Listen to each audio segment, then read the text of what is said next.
जय बोलो देवादिदेव 1008 श्री भगवान महावीर स्वामी की जय हो। अहिंसा परमो धर्म की जय जय जय। परम पूज आचार्य गुरुवर श्री विद्यासागर जी महाराज की जय जय जय। बोले परम पूज्य गुणायतन प्रणेता मुनिवर्षि प्रमाण सागर जी महाराज की जय जय जय। विगत दिनों से हम आचार्य कुंद कुंद वांग्मय पर चर्चा कर रहे हैं। आचार्य कुंद कुंद ने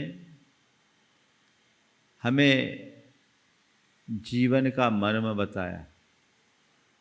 अध्यात्म का जो तत्व है वो आचार्य कुंद कुंद की कृपा से ही हम सबको प्राप्त हुआ है। यदि हमने उन्हें आत्मसात कर लिया तो फिर हमें इस संसार में रुलने की कोई संभावना नहीं। आज बात उसी आत्म कल्याण के मार्ग को आगे बढ़ाने की है। आचार्य कुंद कुंद ने मोक्ष मार्ग की बात करते हुए कहा कि रत्नत्रय से मोक्ष मार्ग पुष्ट होता है और उसका प्रथम अंग सम्यक दर्शन है। और सम्यक दर्शन अत्तागम तच्चानम सद्धनम होई सम्मतम कह के उन्होंने तत्व के रूप में, अर्थ के रूप में सम्यक की श्रद्धान करने की बात को सम्यक निरूपित किया। एक गाथा जिसके आधार पर हमारी सारी विवेचना एक लंबे समय से चल रही है। भावा जीवा जीवा पुण्यम पावम च आशवम तेसी संवर निज्जर मोक्षो संवर निज्जर बंधो मोक्षोय ते अट्ठा। बात आश्रव तक की हो गई थी, आज बात संवर की है। संवर का मतलब होता है रोकना। संवर शब्द सम और वर से बना है और ये जैन दर्शन का एक विशेष पारिभाषिक शब्द है। सम यानी सम्यक रूप से, सही तरीके से, वर यानी अपनाने योग। जो सम्यक प्रकारेण वरेण्य है वह संवर है। बिना संवर के हमारा जीवनोद्धार नहीं हो सकता। अपना कल्याण अगर हम करना चाहते हैं तो कर्मों के आगमन को रोकना जरूरी है। कर्म हमारी चेतना को मलिन बना रहे हैं और वह हमारी दुष्प्रवृत्तियों के कारण है।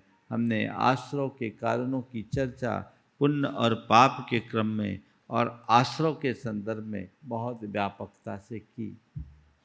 अब कर्म को रोके कैसे?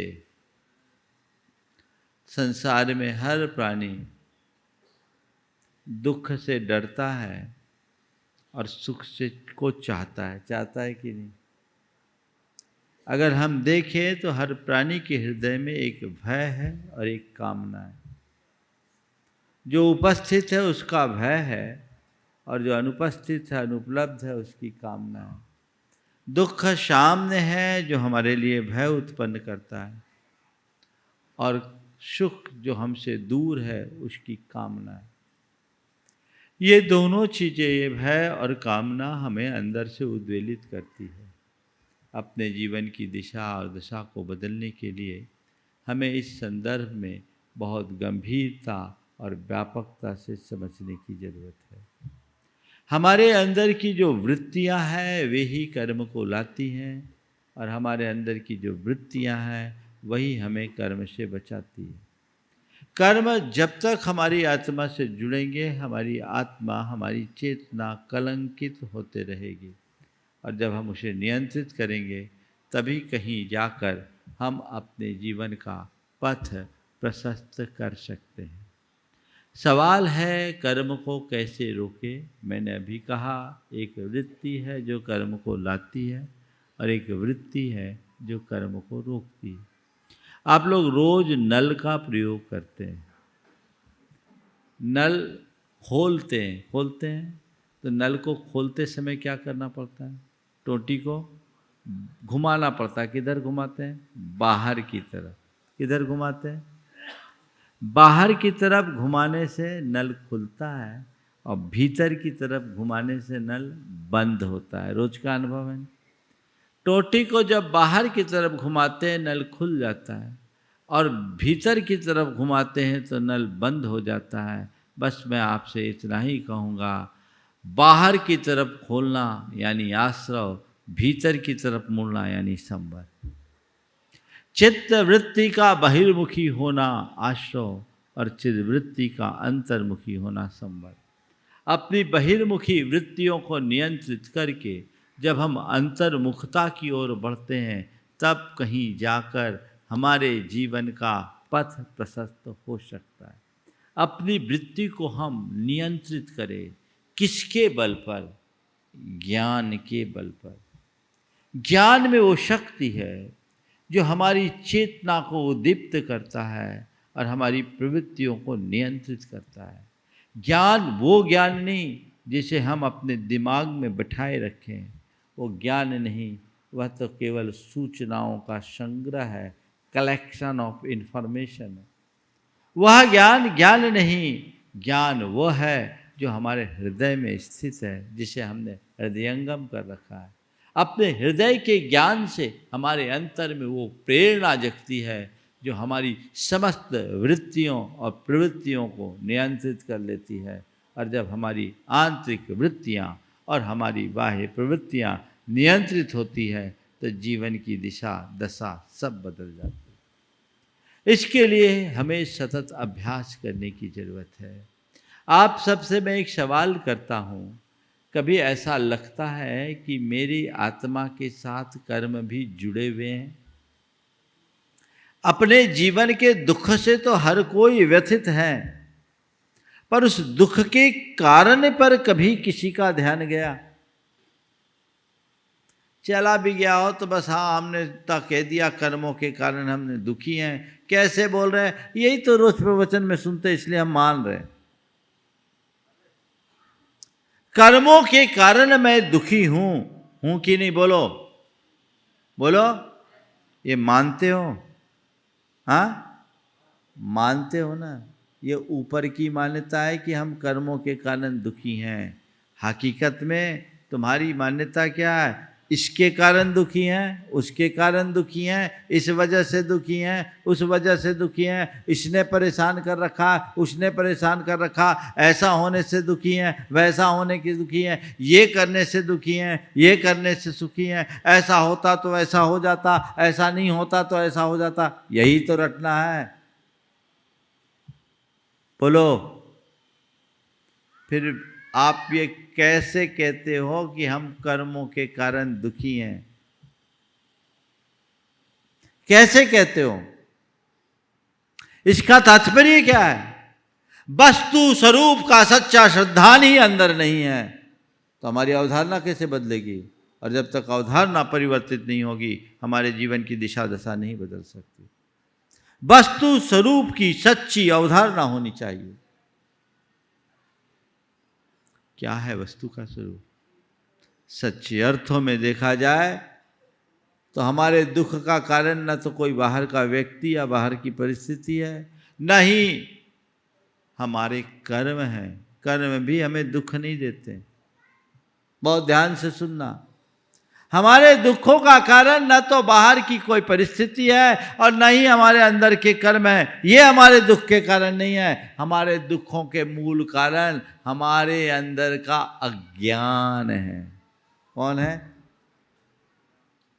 अपने अज्ञान के कारण हम दुखी हैं, जो हमें राग द्वेष और मोह की ओर प्रेरित करता है। और जब तक हम राग द्वेष मोहात्मक प्रवृत्ति में जीते हैं, कर्म भी बंधते हैं, हमारी चेतना भी कलंकित होती है और हम दुखी होते हैं। हमने शास्त्रों में सुना है और चर्चाओं में कहते हैं ये बंध है, ये निर्जरा है। कभी महसूस किया कि बंध क्या है और निर्जरा क्या है? किया क्या? मैं आज बता देता हूं। अंतर मन की आकुलता है, समझना हम बंध रहे हैं। आकुलता ही बंध है और निराकुलता का नाम निर्जरा है। यही भाव बंद और यही भाव निर्जरा है। अगर हमको सतत आनंद में जीना है और अपने आत्मा में जमे हुए कर्म कलुष को झड़ाना है, तो आकुलता से बचो और निराकुलता को भजो। क्या बोला? अगर अपने जीवन का सच्चा आनंद लेना है तो आकुलता से बचो और निराकुलता को भजो। आप लोग बोलते हो आत्म को हित है सुख सो सुख, आकुलता बिन लई। आकुलता बिन कहिए, आकुलता शिव माहिनता ते, शिवमग लाग्यो चाहिए। अब बताओ ये लाइनें क्या कह रही है? अपनी चिदवृत्ति को निराकुलता की ओर बढ़ाने का पुरुषार्थ जगाना है, और वह जब जगता है तभी हमारा जीवन बदल सकता है। अन्यथा और कोई रास्ता या मार्ग नहीं है। तो हमारा मार्ग सुमार्ग बने, ऐसा उद्यम हो, ऐसा पुरुषार्थ अंतरंग में घट जाए, जीवन का उद्धार हो जाए, बेड़ा पार हो जाए। तो वो निराकुलता कैसे हो? तत्व ज्ञान से। संवर के संदर्भ में आचार्य कुंद कुंद की एक गाथा जो आचमन शास्त्री काय की है, वहाँ से मैं अपनी बात शुरू कर रहा हूँ। पता नहीं कितने दिन तक हम संवर की चर्चा करेंगे। हम तो कहते हैं हमें पूरे जीवन केवल संवर की चर्चा करनी चाहिए, संवर की अर्चा करनी चाहिए, क्योंकि आश्रव यानी पाप की चर्चा और पाप की अर्चा तो हम भव भव में करते आए हैं। अब हमारी चर्चा केवल पाप को रोकने की होनी चाहिए, कर्मों से बचने की होनी चाहिए, ताकि हम सुख दुख में, इस संसार के दुख से अपने आप को मुक्त कर सके। जस न विज्जति रागो दोषो मोहो वासवदव्येषु, नासवदि सुहम असुहम समसु दुखस विखुस। अगर तुम चाहते हो कि कर्म तुमसे जुड़े ही नहीं, तुम चाहते हो कर्म बंधे ही नहीं, पहले तो ये बताओ चाहते हो कि नहीं चाहते हो? हाँ, चाहते हैं। तो चाहते हो तो क्या करो? क्या करो? आकुलता मत करो। अभी मैंने कहा आकुलता बंद है। महाराज आकुलता नहीं करे तो आकुलता से बचे कैसे, ये बताइए ना। तो आकुलता क्यों हो? आकुलता क्यों आकुलता होती? आकुलता से अपने आप को बचाओ। क्यों? क्योंकि राग द्वेष और मोह जब तक है तब तक आकुलता है। तो जस न विज्जति रागो दोषो मोहो वा सवदव्येषु, नासवदि सुहम असुहम समसु दुखस विखुष। उस सम सुख और दुख में समबुद्धि रखने वाले श्रमण के लिए कोई कर्म का आश्रम नहीं होता। तो आकुलता से बचने के लिए, आकुलता के कारण राग द्वेष और मोह से बचो। अपने मन को टटोल कर देखो। 24 घंटे हर छोटी छोटी बातों में तुम्हारी प्रतिक्रियाएं किमात्मक होती है। कैसी होती है? राग रूप, द्वेष रूप और मोह रूप। इसके अलावा भी कुछ? राग रूप, द्वेष रूप, मोह रूप, यही प्रतिक्रियाएं होती ना। इसका परिणाम क्या? दुख। बंध दुख है। अपने जीवन को दुख से मुक्त करना चाहते हो तो उसका ही मंत्र आचार्य दे रहे हैं। जस न विद्यति रागो दोषो मोहो वा सव्वदिर्द्रव्येषु नासवदि सुहम असुहम समसु दुखस भिक्षुस। उस भिक्षुक के, उस मुनि के, उस श्रमण के जो सुख और दुख में समबुद्धि रखने वाला है, किसी भी कर्म का आश्रय नहीं होता। मैं आपसे कहता हूं, पूरी तरह से हर स्थिति में सुख दुख में समभाव नहीं रख पाओ, कोई बात नहीं, पर कुछ जगह तो अपने आप को बचा सकते हो, जितना बचाओ। जो परम क्षमता में है उसके जीवन में तो कोई विषमता है ही नहीं। अरे मित्र महल मशान कंचन कांच निंदन तुतिकरण अर्घावतारन असी प्रहारन में सदा क्षमता धर। चलिए, ये तो महान योगियों के जीवन की परिणति होती है जो हर परिस्थिति में क्षमता रखते हैं। ये ध्यानात्मक परिणति है। पर मैं आज आपसे व्यवहारिक क्षमता को अंगीकार करने की बात कर रहा हूं। अपने व्यवहार में क्षमता।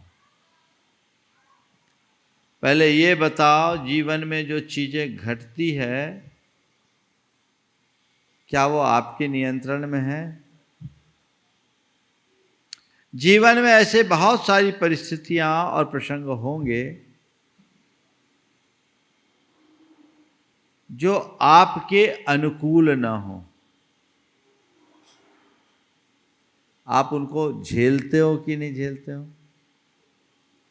कैसे करके? बेमन से, रो धो के, मन मार के झेलना तो पड़ती है। खूब हाथ पांव पटक लो, उसके बाद भी जब नहीं होती है, अंत में कहते क्या करें, हमारा नसीब ही खोटा है। अभी भी शिकायत तो है?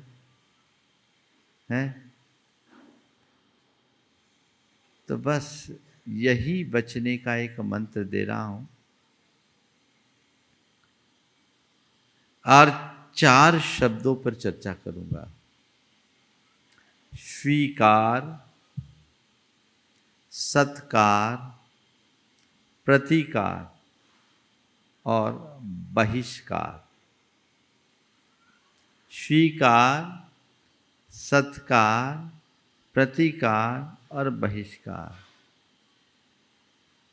आप लोग के जीवन में जब कभी दुख आता है तो क्या करते हैं आप? उसको स्वीकार करते हैं? नहीं। क्या करते हैं? उसका प्रतिकार करते हैं। और सुख आता है उसको तुरंत स्वीकार करते हैं। दुख का प्रतिकार करते हैं और दुख का बहिष्कार करते हैं। सुख को स्वीकार करते हैं और सुख का सत्कार करते हैं। सवाल प्रतिकार और बहिष्कार का है। क्या दुख के प्रतिकार से दुख दूर होता है? जब से आपने होश संभाला तब से आज तक किया क्या? दुख का ही तो प्रतिकार करते आ रहे हो। होश संभालने की बात क्या बताऊं? अनंत जन्मों से आज तक केवल और केवल यही किया है, वह है दुख का प्रतिकार। लेकिन हुआ क्या? प्रतिकार होता है। मान लीजिए तुम्हारे सामने कोई प्रतिकूल परिस्थिति है, विपत्ति है, बीमारी है, विसंगति है, वियोग है, ये सब दुख का कारण है। आपने उसका प्रतिकार करने की चेष्टा की, क्या उसका प्रतिकार हो पाता है? खूब कोशिश करो दुख का प्रतिकार करने की। क्या प्रतिकार करने से दुख दूर हुआ? फिर बहिष्कार करने में लगते, इसको हटाओ, जैसे हटाओ, इससे बचाओ। आज तक दुख बहिष्कृत हुआ? बस यही सुधार लो, आपके दुख का हमेशा हमेशा के लिए बहिष्कार होगा। फिर दुख सामने फटकेगा नहीं। चाहते हो? उसका एक उपाय है। क्या? उसका प्रतिकार करना बंद कर लो और स्वीकार करना शुरू कर दो। दुख भी सुख जैसा लगने लगेगा। दुख का प्रतिकार जब तक करोगे दुख हावी होगा। जितना प्रतिकार करोगे दुख उतना हावी होगा। तो दुख का प्रतिकार नहीं, दुख का स्वीकार करो। अभी कुछ दिन पहले एक सज्जन आए, उनका जवान बेटा कोरोना में चला गया। बहुत दुखी थे। बेटा चला गया, इस बात को वो बर्दाश्त नहीं कर पा रहे थे। मुझे बताया गया, मैंने उन्हें समझाया। हमने कहा देखो बेटा को जाना था, चला गया। तुम्हारा ही नहीं, न जाने कितनों के बेटे गए। ये आना जाना लगा है। पर ये बताओ, बेटे के याद में घुट घुट करके तुम पा क्या रहे हो? क्या तुम्हारे इस घुटन से तुम्हारा बेटा लौट आएगा? बोले नहीं महाराज, जाने वाला लौट कर आता कहाँ है। हम बोले ये बताओ, कोई किसी को रोक पाया? बोले रोक भी नहीं पाए। हमने कहा जब आना जाना लगा हुआ है तो इतने व्यथित और व्याकुल होने की जगह ये क्यों नहीं स्वीकार लेते कि मेरा और मेरे बेटे का इतना ही संयोग था, मेरा और मेरे बेटे का इतना ही संयोग था, इतने ही दिन का संयोग था, बात खत्म हो गई। मैंने उन्हें अपने तरीके से समझाया। रोनी सूरत लेकर आए थे। देखते ही देखते चेहरे पर सहज मुस्कान बिखर गई। उस व्यक्ति ने कहा महाराज जी, आज आपके मोटिवेशन से मेरा मन बड़ा शांत हो गया, आपका आशीर्वाद लग गया। मैंने कहा आशीर्वाद कुछ नहीं, तुम्हारा जो स्वीकार भाव है वो जग गया। कोई भी स्थिति है, यदि आपने उसे स्वीकार लिया तो आपको दुख नहीं लगता। एक उदाहरण, पहाड़ पर चढ़ते हो, कोई मखमली स्पर्श होता है क्या? नंगे पांव चलते हो, उबड़ खाबड़ सड़कों पर चलते हो, इतनी ऊंची ठेठ पहाड़ी चढ़ते हो, शरीर को तकलीफ होती है कि नहीं होती है? फिर भी चढ़ते हो, तकलीफ महसूस होती हो, रोते हो क्या? किसी से शिकायत करते हो? नहीं महाराज, हम तो उमंग के साथ चढ़ते और चढ़ते जाते, क्योंकि हम आए इसके लिए। वो कष्ट प्रतीत नहीं होता। क्यों? क्योंकि तुमने उसे स्वीकार किया है। क्या? तुमने उसे स्वीकार किया है। और इसकी जगह कोई आपसे कहे, और कहे क्या, कभी लिफ्ट खराब हो और 4 मंजिल चढ़ना पड़े, तो क्या होता है? क्या होता है? अरे भैया लिफ्ट खराब हो गई। अभी खराब है बता रहे? हाँ, लिफ्ट खराब है, अब कैसे चढ़ेंगे? हे भगवान, 4 मंजिल, अब तो मेरे से चढ़ा नहीं जाता, और चढ़ोगे भी तो रो धो के चढ़ोगे। क्या हो गया? 9 किलोमीटर की पहाड़ी चढ़ गए, 4 मंजिल की सीढ़ी नहीं चढ़ पाते। क्यों? वो पहाड़ तुमने स्वीकार लिया, इसलिए दुख कर नहीं लगा, और ये 4 मंजिल को तुमने स्वीकार नहीं किया, तकलीफ दे। महाराजों के साथ लोग 20-20 किलोमीटर का विहार कर लेते पैदल, बड़े आनंदित रहते हैं। और ऐसे आधा किलोमीटर भी कोई को पैदल चलने के लिए कह दिया, मेरे बस का नहीं है। तो तेरे बस का क्या हो, तुझे पता कहाँ है? जब पता होता तो ये कहानी दूसरी होती, यहाँ आके बैठ जाते। कहने का सार कुल इतना है कि जिन चीजों को हम स्वीकार कर लेते हैं वो हमें दुख कर नहीं लगती, और जो चीजें हमें स्वीकार नहीं होती वो कभी सुख कर नहीं होती। तो क्या कीजिए, सहज स्वीकार भाव को अपने अंदर जगाइए। सुख आए तो स्वीकारो, दुख आए तो स्वीकारो, अनुकूल हो तो स्वीकारो, प्रतिकूल हो तो स्वीकारो, मान हो तो स्वीकारो, अपमान हो तो स्वीकारो, सहज स्वीकार। ठीक है, ऐसा होता है, ऐसा चलता है, चलने दो। जो है उसे सहज रूप से स्वीकार करो। फिर दुख होगा? हाँ, नहीं ना। तो ये कौन स्वीकार से रोकता है? स्वीकारता भी मन है, और उसमें रोक लगाने वाला भी मन है। मन ही स्वीकारता और मन ही रोक लगाता है। तो अपने मन को अगर मोड़ लिया, ज्ञान से संसाधित कर लिया, राग द्वेष में होगा ही नहीं। सम सु दुखो, एक सूत्र बना लीजिए, मेरे जीवन में जो घटे, जैसा घटे, मुझे स्वीकार करना है। कदाचित प्रतिकार भी करो तो उसी सीमा तक, जब तक परिवर्तन की संभावना है। लगता है कि ये चीजें मेरे नियंत्रण से बाहर है, ठीक है, सरेंडर हो जाओ। इसके अलावा है क्या? आप लोग हार कर बोलते हो मजबूरी का नाम महात्मा गांधी, है ना? अरे मजबूरी का नाम महात्मा गांधी बनना अच्छी बात नहीं है, समझ गए? मंजूरी का नाम महात्मा होना चाहिए। मजबूरी क्यों? हमें विवश होकर के कोई काम नहीं करना, हमें जागृत भाव से सब काम करना चाहिए।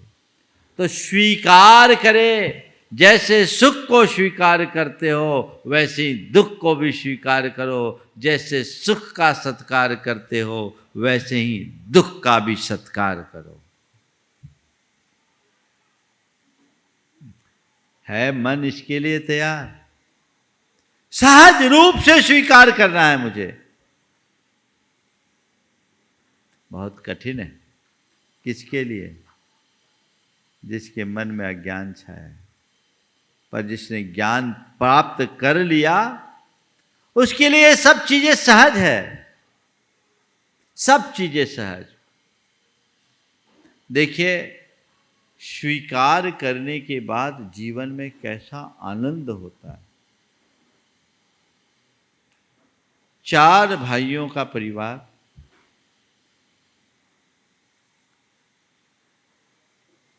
एक भाई पहले अलग हुआ और उसके बाद दूसरा भाई भी अलग हो गया। अलग क्या हुआ? सब कुछ हथिया लिया। 2 भाइयों के पास अगर देखा जाए तो ना कुछ के बराबर। लोगों ने सलाह दी कि भाई तुम्हारे साथ अन्याय हुआ है, तुम्हें इसका प्रतिकार करना चाहिए और अपने भाई पर केस कर दो। केस करोगे तो अपने आप बैकफुट पे आएगा और तुम्हारा काम होगा। क्या जवाब दिया? बोला भाई चंद संपत्ति के पीछे हम भाई के ऊपर केस करें, इससे अच्छा तो हमारा न जीना ही अच्छा है। हम केस क्यों करेंगे? और जितनी शक्ति हम भाई से लड़ने में खपाएंगे, यदि उतनी शक्ति हम अपने बिजनेस के ग्रोथ में लगा दें तो कहीं जाकर के और अच्छा कर पाएंगे। उनने एकदम सकारात्मकता से लिया, भाई की तरफ देखा नहीं और अपनी पूरी ताकत अपने बिजनेस के ग्रोथ में लगाया। और कहते हैं आज उनकी स्थिति जो नाखुश थी उससे बहुत बेहतर बन गई, बल्कि स्ट्रॉन्ग बन गए और सामने वाला उल्टा नीचे आ गया। मैं पूछता हूं ऐसा आदमी दुखी होगा? और ये सब ले लिया ले लिया ले लिया, डिप्रेशन में चला जाए आदमी। मैं एक ही गांव में 2 व्यक्तियों को देखा, विपत्ति में डिप्रेशन और विपत्ति में मजबूती। एक युवक, एक व्यक्ति जो गोद में गया, अपने बड़े पिताजी के यहाँ गोद में गया, गोद में गया और उसके शेष 3 भाई और थे, पिताजी जीवित थे। बड़े पिताजी की बड़ी संपत्ति इनको मिली, अकेला हकदार था, पर अपने पिताजी के प्रति लगाव था। 3 भाइयों के लिए पिताजी ने जैसा कहा वो वैसा करता गया। पिताजी ने जो जैसा कहा वो करता गया। जिनके यहाँ गोद गया था वो माता पिता दोनों चल बसे थे। अब पिताजी को भी वो पिताजी की तरह देखता रहा। पिताजी ने जैसा कहा वैसा किया, लेकिन पिताजी ने सोचा ये सक्षम है, बाकी 3 बेटे थोड़े कमज़ोर हैं। उनने सारी चीज़ें अपने बेटों को दे दिया। अब जब ये इससे क्या करके बिना मतलब जानकारी के ये सब कुछ कर दिया, ये जब सुना तो इससे गहरा धक्का लगा, बर्दाश्त नहीं कर पाया कि मेरे पिताजी ने मेरे साथ धोखा किया। ये ठीक नहीं। वो आदमी आज भी डिप्रेशन में है, आज भी डिप्रेशन में है, पूरा घर बर्बाद हो गया। एक प्रतिक्रिया ये है, हालांकि उसके साथ जो हुआ अन्याय है, पर कर क्या सकते हैं? भावना में बह करके हर काम नहीं करना चाहिए, उसे समझदारी रखनी चाहिए। और दूसरी तरफ एक व्यक्ति ने अपने मित्र को उसके ज़रूरत को देखते हुए उसके कहने पर बिना लिखा पढ़ी के 40 लाख रुपए दे दिए। वो उतने रुपये उसकी हैसियत की अपेक्षा काफ़ी ज़्यादा थे, लेकिन बाद में मालूम पड़ा कि ये रुपये अब आने से रहे, क्योंकि मेरे जैसे कईयों से वो ले चुका। वो ओवर एस्टिमेट बिजनेस कर रहा था और इसकी टोपी उसके सिर करते हुए चल रहा था। अब रुपये आने वाले नहीं हैं। पत्नी को ये देखकर बड़ा दुख हुआ कि हमारी इतनी बड़ी कमाई चले गई, हमारे बच्चों के शादी संबंध का समय आने वाला, हम क्या करेंगे? ये सब छिन गया, अब कैसे करेंगे? पत्नी व्याकुल हो रही है। पति उसे लेकर मेरे पास आया, बोला महाराज इसको समझाओ। मैं सोचता हूँ कि ये 40 लाख रुपए गए, कुछ नहीं गए। हम यही समझते हैं जब हमने अपने कैरियर की शुरुआत की थी तो हमारे पास मात्र 500 रुपये थे। आज 40 लाख जाने के बाद भी इतना है कि हम किसी के कर्जदार नहीं और अपना काम कर सकते हैं। महाराज इसको समझाइए, 40 लाख चले गए, इसे नुकसान की जगह हम नसीहत क्यों न माने, ताकि आगे संभल करके चले और इससे अपने आप को बचा सके। इनसे बोले, और आज इसके हम अपने पुराने हिसाब को देखते तो कुछ नहीं था। हमारे पास घर भी नहीं, मकान भी नहीं, कुल 500 रुपया लेकर आए थे। किराए के मकान से अपने कैरियर की शुरुआत किए, आज हमारे पास 3-3 मकान हैं, अपना अच्छा कारोबार है और समाज में अच्छी प्रतिष्ठा है। चला गया गया, मेरी गलती से गया, पर अब उसको लेकर रोने धोने से क्या होगा, क्योंकि जिस आदमी के पास पैसा है वो अपना सब बेच देगा तो भी नहीं चुका सकेगा, इतना बड़ा कर्जदार है। इनसे कहो धन जाए जाने दो, चैन न जाने दो, क्योंकि धन फिर भी आ सकता है, चैन नहीं। पत्नी के लिए संबोधन दे रहा है वो, ये किसका फल है? स्वीकार। आप लोग क्या करते हैं? अब क्या होगा, अब क्या होगा, अब क्या होगा, सब छिन गया, सब लूट गया, सब लूट गया। अरे वो लूटा सो लूटा, तुम क्यों लुटा रहे हो? अंदर की क्षति से अपने आप को बचाइए, तब जीवन का असल आनंद होगा। तो स्वीकार करिए किसको? दुख को। सत्कार कीजिए किसका? दुख का। सुख को स्वीकार करते आए हो, सुख का सत्कार करते आए हो। अगर देखना चाहते हो मुझसे पूछो, तो तुम्हारे जीवन में आने वाले सुखों का प्रतिकार करो, त्याग करो, सुख का भोग मत करो, क्योंकि सुख का भोग राग द्वेष मोह में उलझाने वाला है। उसको त्यागो, बुद्धिपूर्वक त्यागो, तो तुम्हारे दुखों का बहिष्कार अपने आप हो जाएगा। सबका सत्कार करो। अक्सर मैं एक उदाहरण देता हूँ, उसे बता करके आज की बात पूरी करूँगा। आपके घर में अनेक प्रकार के मेहमान आते हैं, सब आते हैं, सबका स्वागत करते हो कि नहीं करते हो? कभी घर में चाचा भी आते हैं तो कभी दामाद भी आते हैं। चाचा आते तो क्या करना पड़ता है? कुछ नहीं, जो घर की व्यवस्था है उसी व्यवस्था में वो अंग बन जाते हैं और जाते हैं तो कुछ दे करके जाते हैं। लेकिन जिस दिन जवाई आए उस दिन तो बड़ा इंतजाम करना पड़ता है, 4 प्रकार की मिठाइयाँ बुलवानी पड़ती है और चीज़ें बनवानी पड़ती है, और जवाई राज बाबू को जाते समय टीका काढ़ के कुछ देना भी पड़ता है, देना पड़ता है।